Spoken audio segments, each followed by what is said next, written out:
talk to other business owners, especially women that have like-minded ideas as mine. And today we're going to talk to Tina Bailey. I have met Tina on Facebook through another friend of ours that does a lot of marketing. And Tina has a lot of information to share in a lot of different categories. So I'm going to let her introduce herself and her company and what she does, and we will ask questions as we go. Okay. So thanks, Becky, for having me here. I am extremely excited. I have an intention of what I want to talk about, but since you said, what do I do initially? I am a nonprofit strategy consultant, and I work with individuals that want to start a nonprofit or have already started a nonprofit, but they're needing assistance with developing strategies and systems to help them get their mission out in front of people. And that is what I do for the for-profit side of what I do. But today I'm excited to be able to present the information that I do in my nonprofit. And my nonprofit is called Build Her Collaborations. And it is a nonprofit that provides education, awareness, and support for survivors of domestic abuse and sexual assault. We have created 3 different phases, if you want to call it phases, to take care of the education, the awareness, and the support. For the support, we provide an actual program that helps women that are survivors. And I want to specify and indicate exactly what that is. That is someone that is no longer in a domestic abusive situation. That's someone that has come out. However, we understand and we realize that just because you leave a situation does not mean that you leave the situation. A lot of times, it is years and sometimes for the rest of your life that little things can trigger you that will take you back to that place of abuse. So what we do is we provide training and skills and ways of coping with that through a program that I call Building Forward. And so that is for survivors, because the other thing that many people don't realize is that unless you are in an immediate need for services, or you are in the process of fleeing from a domestic abuse situation, and it has to be physical, you cannot get services from many organizations. So we don't do that. We want those individuals that are out of it, but still dealing with some of the repercussions of what they experience.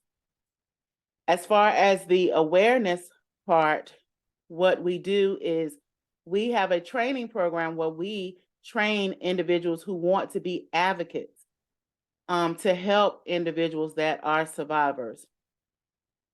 And we do a training with them to actually prepare them and help them to realize and understand what it is they're looking for and how to be an advocate and a support instead of someone that's telling someone what to do, because then you become their abuser.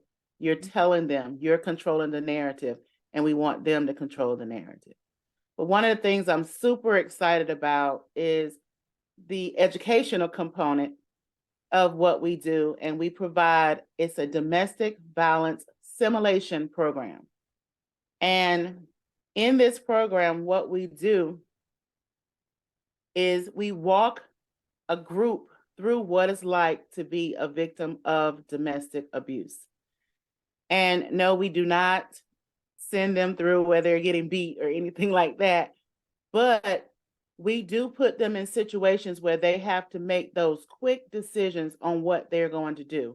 Do you call the cops? Do you go to the hospital? Do you remove your kids? Do you play dead? What do you do? And so we take them through a series of those things, of those challenges, and they have to make rash decisions. And we have the rest of the group be completely silent. They cannot help them. They have to make those decisions. And that is exactly what it's like when you're there, because you really, most of the time, a victim is not talking about what's going on. She is holding all that information on in the inside. And so we want to make sure that the community is aware of what it feels like. And after we go through that simulation, I provide information about domestic abuse. And I want to make sure I specify that domestic abuse, because a lot of times people don't realize there is a difference between domestic abuse and domestic violence. They're two different things. And now comes on the scene is intimate partner violence. And that in itself is a different pill to swallow. So I will talk about those things, shortly, but I wanted to know, like, those are the things that, I just wanted people to understand and realize what Build Her Collaboration does. We provide education. We want to make sure that people are educated on what it is.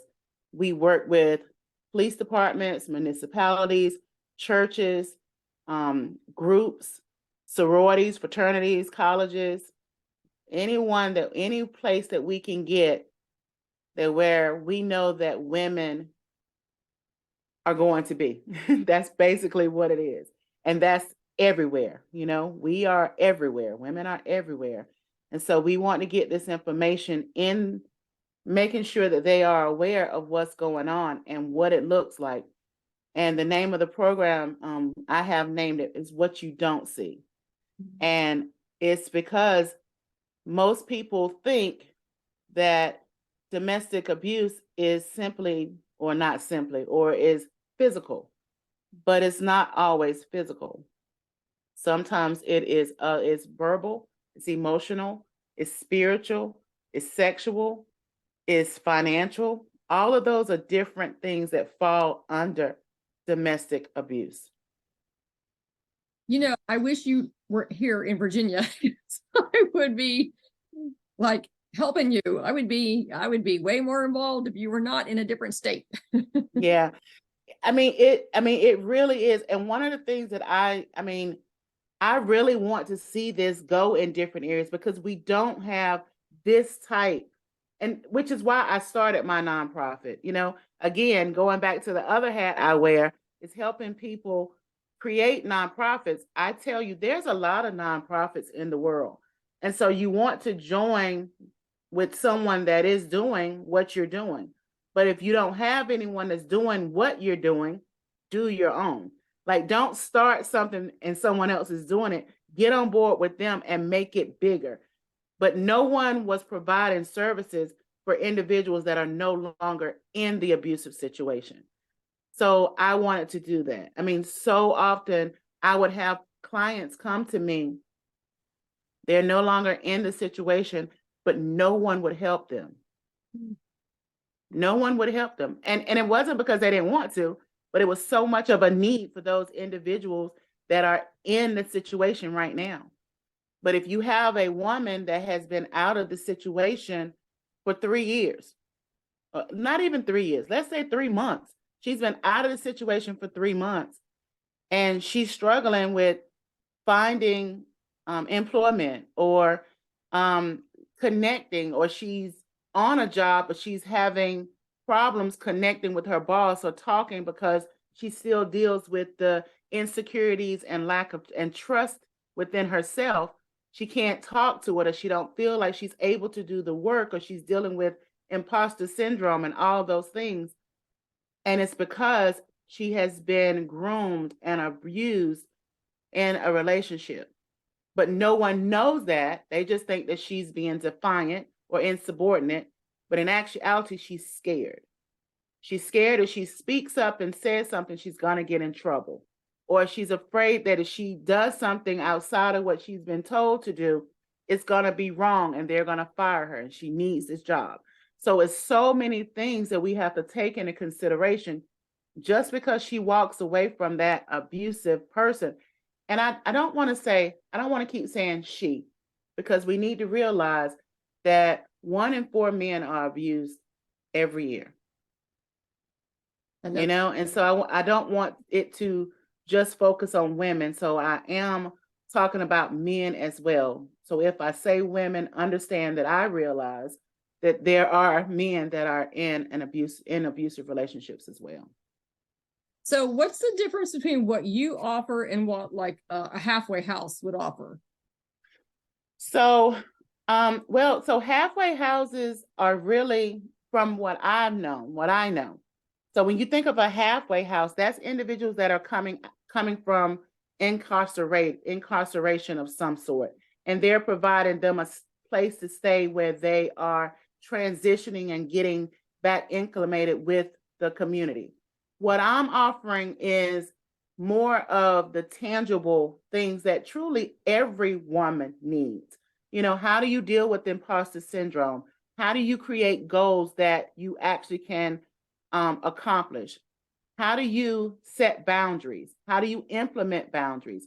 How do you reset when you're feeling overwhelmed? Those are the things that we all need, but it is escalated when you have been in an abusive relationship because you've never been given permission to do any of these things. That makes more sense. So you also connecting women to jobs, or are you just offering like the places, like the employment off, the state employment office or stuff like that, and let them handle all that? Are you like walking them through things, hand in hand, or how much, in person, I guess, hand holding are you doing? So what our goal is right now, we're just working on the fundamentals of how to stand up for yourself, how to advocate for yourself. Like I said, those fundamentals that every woman needs to know. And our goal is to connect and partner with the employment security commissions and jobs. We have connected with several hotels in this area to where if a woman is fleeing, because like I said, if she's not in immediate danger, if she hasn't just had a physical encounter, and a police officer has been called, she's not going to get assistance. So what we have done is we've connected with some of the hotels in the area to provide immediate stay at a reduced price, and that's what our organization covers, so that she can have a reprieve to figure out what she's gonna do. Now we can't afford to put them in a hotel for a week, but we can do a weekend or a couple days and help her figure out where she's going. But our goal is to actually connect, in reference to your question, is to connect with employers, the Employment Security Commission, those areas, so that we can say, this is someone that we have vetted and, we back her. Because that's really all we can do. We do mock interviews so that she will understand how to do them. Those are all workshops that we offer, but it's not a part of the program. So it's several different things that we can do, but right now it's just really getting it up so that we can truly get her to the point to where she realizes and sees that there is another way. And what people don't realize is, we often say all the time, you cannot create an exit plan until you can see yourself outside of the relationship. And so we want her to be encouraged and confident that she can survive outside of that relationship. And then she will begin to figure out what she's going to do. I gotcha. So earlier I was talking about, I want to make sure that we talk about, there is a difference between domestic abuse and domestic violence. Domestic abuse is any form of mistreatment.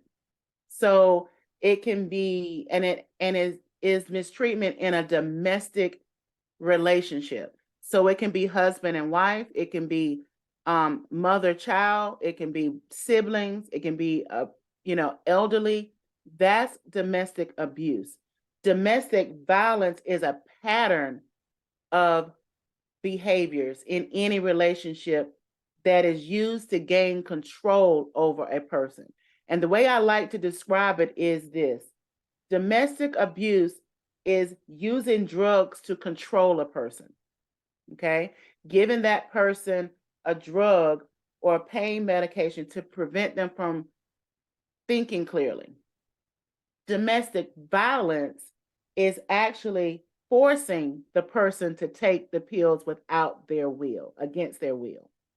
That makes sense. So, yeah, so I want us to really understand the terminology so that, and that's what we do. Like, because a lot of time people didn't realize there was a difference, and there is. I think it's pretty hard. It would seem, in my opinion, to be hard to get the services out there so that the women know where to go, right? How do they know where to turn? So do you partner up with like the national, what is it? I forgot the terminology now, like the national Coalition for Women? line, and I haven't heard of that one. Okay. Like the rape crisis hotline and those places, do they know about you and your services? So what we're doing is we are working now. That's one of the things that we're working on, because I wanted to get all the fundamentals in place. And so we started off by presenting the simulation to the community, so the community know we're there. If the community knows we're there, and also helping the community become a safe haven for these places, for these women. And they can say, oh, we have someone that can help you. Because like you said, how do they know where to go? Sometimes you don't know where to go. You don't know, you don't believe that anyone can help you. And so you stay in that situation. So we can get the community to understand what we're doing. The community can then say, well, here's Tina and her crew over here that's doing this. Come help, come over here. But what our goal, I have worked for years. I've been in the nonprofit field for over 28 years. So I know quite a bit of nonprofits that do the domestic violence victim type work. And so what we're doing is we're partnering with them so that when they go through their program, or if they have someone they can't work with, they can send them to us. Oh, okay. So that is an important part of what we do, but the main part that we're focusing on right now is awareness. Like, many people don't understand the different types of abuse. They think, well, she ain't being hit, she's fine, or he's not being hit, he's fine. But there's so many other things. For example, you may have heard of sexual abuse, right? So the first thing that comes to your mind is that they was raped. But that's not the only type of sexual assault or sexual abuse. Sexual abuse can be that you're being forced to watch pornography, or you're being forced to do acts that you don't want to do. It could be you're in a shower and someone is staring at you while you're taking the shower, watching you wash yourself. That is mental and sexual abuse. And those are the things that we cover in the simulation when we talk about the things you don't see. That makes perfect sense, because I think everybody pretty much thinks it's something on the outside, right? If they don't see bruises, they don't think it's not a real thing. Mm-hmm. And what people don't realize is, to be honest, in most cases, verbal or mental abuse is worse than physical abuse. I have heard that a lot in the last couple of years. Yeah. I mean, yes, you can, I don't want to downplay it at all, but a bruise can heal. But those emotional scars and those words, they linger.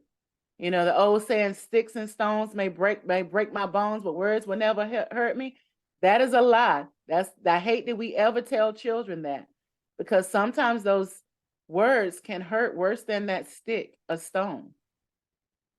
I know. I've talked to other people who are in the domestic violence field, and a few years ago, I was kind of like, I don't understand why they just don't leave. And then I was educated real quick on Sometimes they don't have the means, right? They don't have anywhere else to go. Like, where in the world would they go if they did leave? And they don't have money to support themselves, or they don't have a job. I mean, there's just so much more to it than I had even imagined. Mm-hmm. So now, I don't ask those questions at all anymore. I got educated. Mm-hmm. Mm-hmm. Mm-hmm. And So, I thought, you're right. If someone is telling you things every day, like you're not good enough, you'll never be able to make it on your own, you can't hold a job because you're not smart enough, or whatever mental thing it is, you start believing that stuff. exactly. Before you know it, you've lost your own personality, right? And you're taking on whatever that other person is pushing on you, and you don't think you can make it, and you don't think you can get a job, and you don't think you can amount to anything, and you start believing that stuff because that's all you're hearing. That's all you're hearing. That's all you're hearing. And you said something very key. And I often tell people, when you ask that woman or that victim, let's just say victim, when you ask that victim, why don't you just leave? The next thing I want you to do is offer them a place on your couch. Mm-hmm. And if you're not willing to do that, don't ask them why they haven't left. And most people will say, well, I don't want to get involved, but you have got involved when you gave them advice. And then, you're right. We have to realize and understand that an abuser does not come in and just start hitting, or start yelling or cussing or downplaying you. It is a vicious cycle. And, it's called, they love bomb you. They just they pour it all on you, all nice and juicy. And it looks like everything you've ever wanted. Right. And that's the grooming stage. They're getting you to that point to where you trust them and they begin to isolate you from other people, and they'll say things like, well, Tina, Becky's just jealous. She's just jealous of our relationship. You shouldn't hang out with her. I can be your best friend. You don't need her. And then you believe it. And so you isolate yourself from everyone. And now they got you. Or it can be, well, I make enough money, I can take care of it. You stay home and take care of the kids.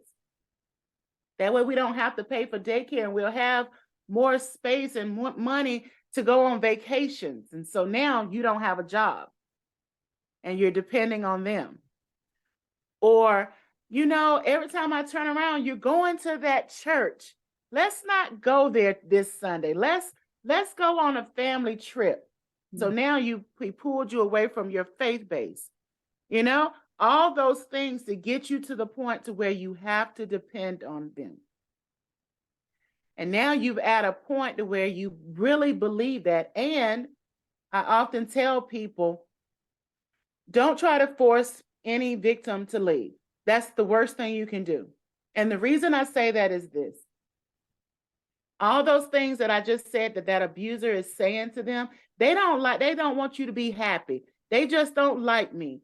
And then you tell them you need to leave because he's no good for you. He's hurting you. This is crazy. You need to just be done with it. What she hears is, he told me you was going to say that. So it's reiterating what he said. So I always say, instead of focusing on the abuser, focus on the victim. Remind them of how wonderful they are, how strong they are, the things that they can do that can better themselves, make them laugh, change the narrative for them.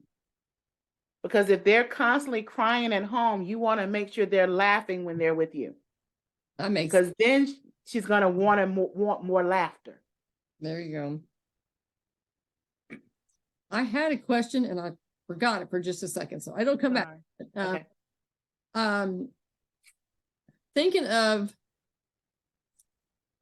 like different services for the kids that are involved. Are there services for kids that are, maybe they're not the ones that are being abused, but they're watching their parents be abused by the other parent or the other intimate partner person? Yeah. So there's a statistic that says 1 in 25 children have been victims of some type of domestic abuse. And 90% of those individuals have actually been eyewitness to it. Yep. So there is a organization here that focuses directly on the children. And that is what, we would use for individuals. I'm also a master life coach, and so I have 2 coaches that are in my group in training to prepare to work with that group, because it is just amazing. Like, it's a family. When one person is abused, everybody's abused, including the abuser. I mean, and most people will say, well, Tina, they just need anger management. I don't believe in anger management for an abuser. I don't, because I feel like they can manage their anger. They don't go to work and hit on people. They don't go to work and cuss people out. So they can manage their anger. And when you send them through anger management, you're teaching them how to mask their anger. And so I think it's more of a need for counseling. So one of the things that's why my organization deals with an individual that have separated herself from that, because if you're dealing with and they're still in that situation, she's going to be more concerned with him getting help instead of herself or her children. So what I have done is I do have several peers in the field that work just with men. And and I will send them there, because that's not my forte. That's not my ministry.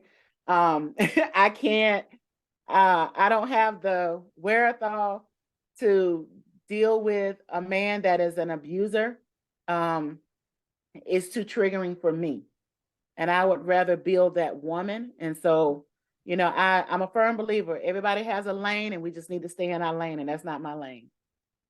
I had a guy call me, it was over Christmas, well, it was after Christmas, and was leaving me messages about my firearms classes. And so I called him back, and, he wasn't really telling me the whole truth, which I could tell. And then when I finally got it all out of him, he had used a firearm against his ex-wife. I don't think he actually shot her. I don't know exactly what he did, but he got his firearm taken away from him. And the judge told him that if he could get a firearm safety class and get a certificate for it, they would give him his firearm back. And I said, you need to find another instructor. I am sorry, but I understand.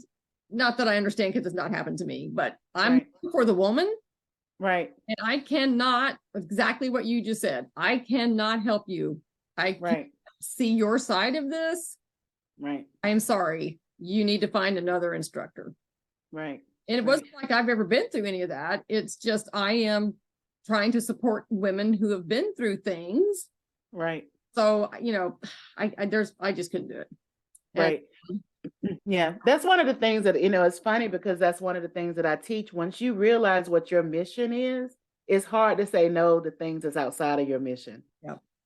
And that's why I'm so key with nonprofit leaders, knowing the mission of what you're doing, whether it's a nonprofit, whether it's your business, whether it's your personal life. What is your mission? Because then that no comes easy. Yeah, and it take me long to say no to this person. Right. Like, that's not part of my mission. That's not part of my purpose. No, can't help you. I wish you well. Yep. And keep it moving. Yep. I'm sure you can find someone else, but it's not me. Yeah, it's not me. It's just not me. I know. So I'm super excited about all of it. It's, I was looking at, when I go through my simulation and I think about the different types of abuse, and like I said, it's called what you don't see. And, I said I said the one about the sexual assault, the things that you don't really see.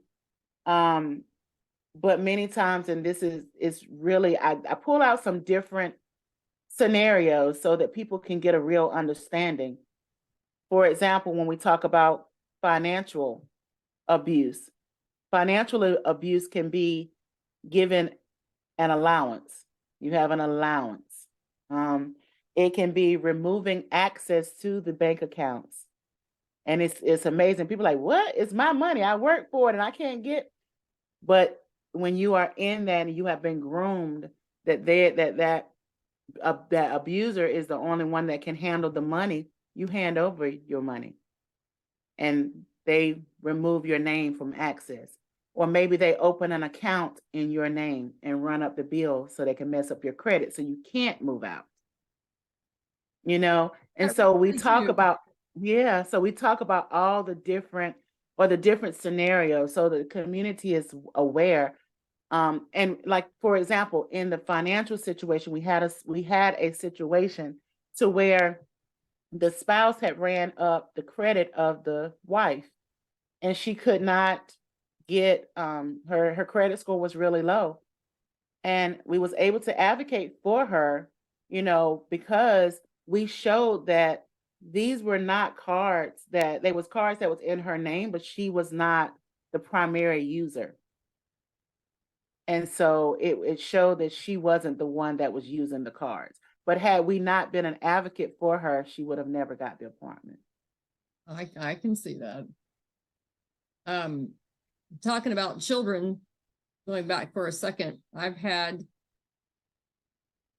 2 people in the last 2 years, one this year recently and one right before COVID started, tell me that they were looking for my situational awareness class so that they could be more aware of some things happening around them, and that both of them, their ex-spouse, had used firearms on not shooting their children, but basically to the head, holding a firearm to their heads, telling the wife, you will do this or I will shoot your child. I'm like, I just cannot even imagine the fear and the terror, and what the woman will do to protect her children.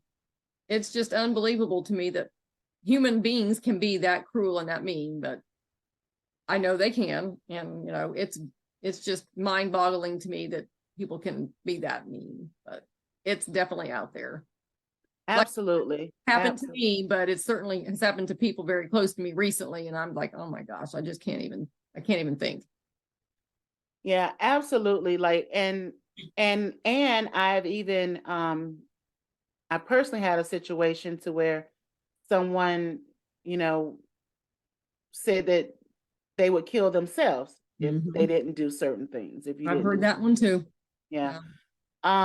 And now there's an organization that that's connecting with domestic violence organizations to help, because a lot of victims are not leaving because they can't take their pet with them. And to some people, the pet is like their child. And so they'll stay because they don't have anywhere they can take their pet. And so they are working with them and coordinating and partnering with them so that the pet can go along in certain places. And you would think that your life is at line, leave the pet. But if that is like your child, it's like leaving your baby and realizing that abuser is going to kill that pet because they can't get to you.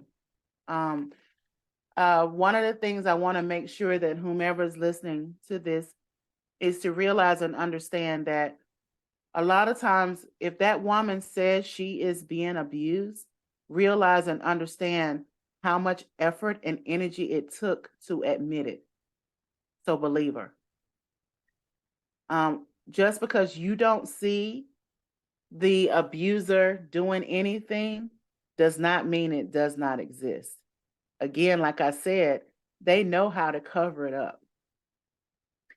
And once an abuser realizes that an abuse is pretty much wanting to control a situation. That's all abuse is control. They want to be in control of something. So when they realize that they can no longer control their victim, they want to change the way everybody else thinks about them. And they will begin to scandalize their name and slaughter their name. And so just be very, very careful that you don't become another part of her victim story. I was wondering about that too. It's like, how much help do we offer or give to somebody? Because, you've heard the stories about, spouses hitting the other spouse. First spouse calls the police, gets the police out there. The police say, do you want me to arrest him? And they're like, no. I'm like, how could you say no? He just hit you. Because I think they're maybe afraid that they're going to get beat even more after that happens if he goes to jail, or they're just so used to it. It's just this cycle, right? That they just can't seem to break out of. And they're like, no, I love him. I don't want him to go to jail, but I just want him to stop hitting me. So let me give you a picture of that. So the abuser hits the victim. They scuffle. She calls the cops come. And she says, no, I don't want to press charges. One reason could be that while they're waiting for the police to come, he has told her, if you send me to jail, I'm going to kill you. Yep. Okay.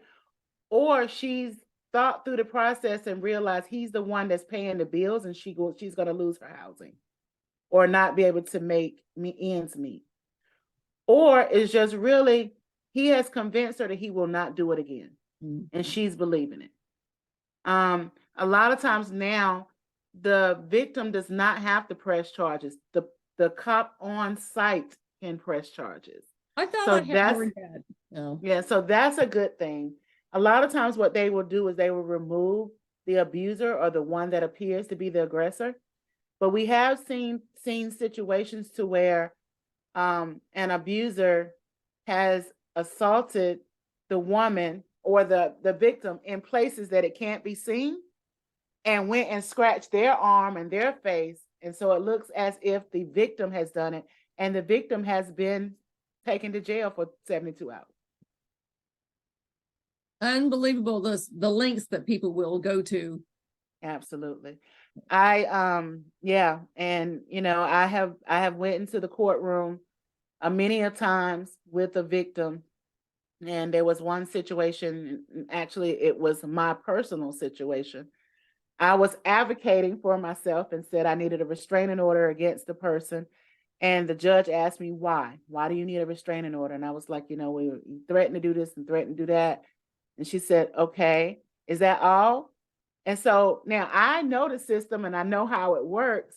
And I said, yes, that's enough. Because I knew that was enough to get the restraining order. If it was someone that did not know the process, they would have backed down and thought that they didn't provide enough information. But what the judge was asking me when he said, is that all? And I said, yes, that's all. That's enough information. And he said, I just want to know, are you going to tell me about the bruises that's on your neck? Oh. I said, you can see that? And so the judges are aware, and they want to make sure that, everything is there to show proof that this person is a harm to the community and to you. So I just want anyone that's thinking like, I don't want to go to court because they're not going to believe you. They're trained to see certain things. And the other thing is making sure that you get someone to help you fill out the restraining order. That's one of the other things that we have seen a lot of problems with. They fill out the restraining orders wrong, and it ties the hand of the judge. They can't do anything with wrong information.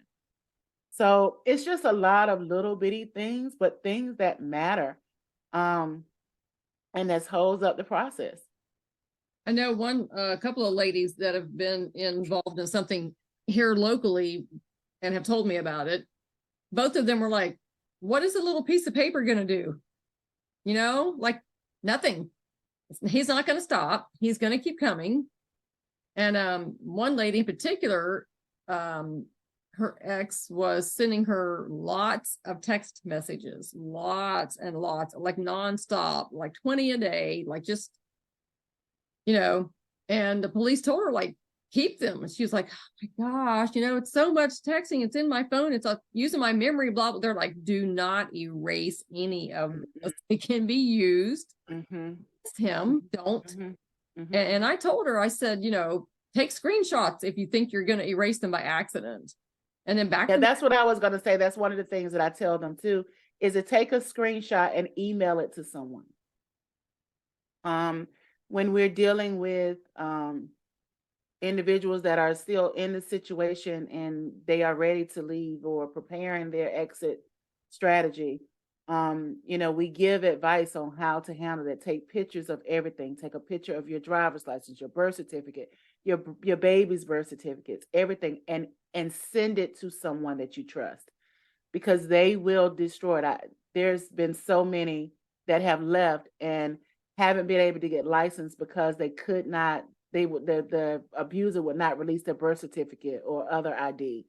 Those are all things that to keep them there, to keep them dependent on them. So we work with them to make sure they have all those things in place, because if we can train you to get a good job and do interviews with you, but if you can't get an ID, you're not going to get the job. Right. Yeah, and I don't know if people think if they have enough time to make an exit plan. I mean, certainly some occasions I'm sure there isn't, right? Somebody's really just doing a number on you. You've got to get out of there, period. Right. If that happened and they had to leave like very abruptly, can they get the police to come back with them to the house to get their belongings? How does that usually work? Yeah, so that is one of the things that, I have seen is that they do come back with the police officer. I always tell them, never come back on your own, never come back with a friend, have some type of authority with you, and try to go when he's not there. But a lot of times, to be honest, that abuser knows too much, and I'm very careful. I don't know if you notice on Facebook, I'm very careful what I put, because I don't want to give an abuser tips on how to do stuff. Right. But a lot of times they will destroy it before you get back. Yeah, I've known someone personally who went back to their house and everything was gone. Everything they wanted was gone. The only stuff that was laying around were bills and receipts and things that didn't matter. All the important documents were long gone. And I'm like, but at the moment you got to get out because they're threatening to kill you or whatever they're threatening to do. And, they got out. But when they went back, it was like, okay. Yeah, nothing. And you don't, and when you're in that situation, you don't think about those things. Right. You're just trying to survive. And so that's one of the things that, our program does is bring that kind of awareness. And especially when we are training the advocates, that's what we're teaching them to do, is to really help that woman to think through what type of things do you need? What is it that could, is holding you back from this? Oh, I need to go back to school, but I was told, I'm too dumb for school, motivating and encouraging her to do that, helping her to go to the community college or wherever to figure out what kind of classes she wants to do, just giving that extra help. I need to get my kids into daycare, but I don't have their birth certificate. Okay, let's find out what you have to do to get the birth certificate. Well, we're not from this state. Okay, let's figure out what state you are from. Those are the type things that we that are, just not dealing with this don't realize is even an issue. You would never, I'll be honest, I don't know where my birth certificate is right now, because I don't have it. But I tell people, you need to know how to put your hands on everything and have it all in one place. So when you do have to flee, you can grab that folder and go. Yep. No, I totally agree with you on that. I don't think people, maybe they don't think about it ahead of time, or they're just in such a desperate situation. They just have to get out. And so, I've told young mothers and friends of mine, I'm like, just get a plastic box. If you don't have a folder, go to the Dollar Tree and get a box that has a lid and just put all your important papers in one place. Keep it under the bed or wherever you have to keep it, just keep it. And everything. I had one lady that hid hers outside under a tree. Well, hey, you know what? It worked, I'm sure. It worked. She kept it. She made copies of everything and hid it outside. And that was smart. Yep. It was smart. So it's a lot, but and we need more and more, like I said, things as making sure that we get the information out there, realizing and understanding. I mean, you know, it's not just a North Carolina thing. We need to do it everywhere because there's so many people that just aren't aware, of what it could look like. Making sure that we do provide those services for anyone that, as we say, have aged out, meaning that they're no longer um, in the right time frame to receive assistance from the larger organizations. It's just a lot, but we're making a punch at it and to make it happen. Because if not, I always say, if not you, then who? So what kind of advice would you give in our closing moments here for people in any state, doesn't matter where they live, where they can seek out local organizations that do what you're doing or something similar, and how they can either find volunteer work, like how I can find a company locally to volunteer with, or items that they need. I've been trying to find organizations to give back to, right? And to donate items like whatever, shirts and interview clothes, right? And high heels and pants. And yes. I'm having a hard time finding these organizations. And I know a lot of things have to be kept private. I get that. But how can we help if we can't find them, Yeah. So one of the things that I would say is to start with, doing a Google search on, you would be surprised at the small organizations that are out there, but because, they're not like the Interact or RAIN or places like that, you don't think that they're there, but those are the ones that are doing what I say, the groundwork. And those are the ones that's needing the most assistance. So I would say to do a Google search of domestic abuse awareness near me. Like when you go to Google, you say put near me and see what pops up. And you would be surprised, because I promise you, there are organizations out there, they just aren't big enough to be on the radar for everybody. When you talk about, they do want to keep it simple and safe, because one of the other things, like one of my goals is to do a transitional home, meaning a place where women can come, get the services and move out, with their families, but there is a constant turnover. But my concern is I don't want that woman that tells her abuser where she is and it causes everyone else to be in jeopardy. That is my biggest fear. So a lot of times these organizations are really on the hush because they don't want, to put anyone in danger. So it's really discreet. We want to be loud, but we can't be loud because we don't want to put anybody in danger. And it's a really, really hard pill. I know. I teach a lot of situational awareness, like I said, and some other classes.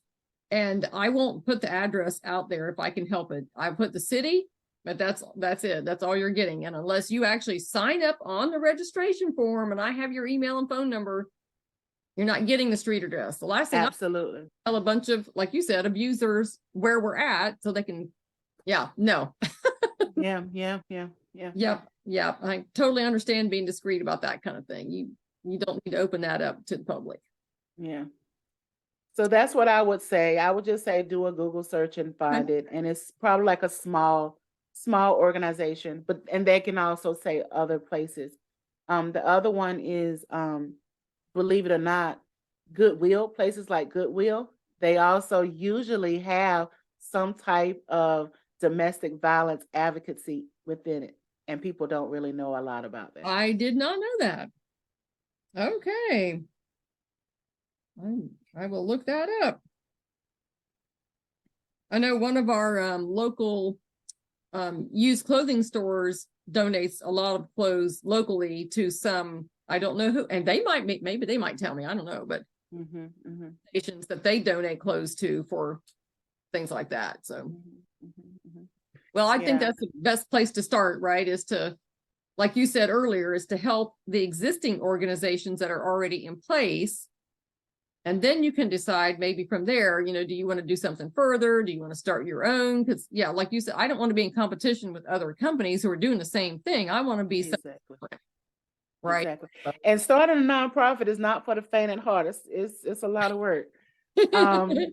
So, you know, I would just say, you know, we need advocates. We need, like, I could sit here right now and honestly, Becky, I could name five jobs right now that I need help doing.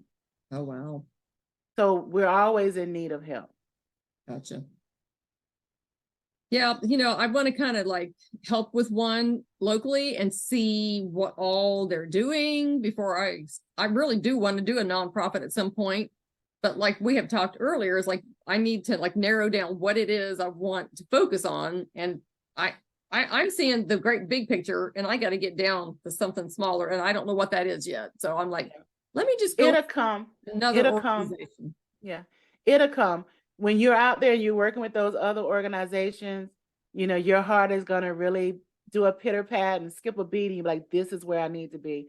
Because I'll be honest, I had no intention at all of ever working with domestic violence or sexual assault because, you know, that's my history. You know, I'm a survivor, and I ran from it and ran from it and ran from it. And then I realized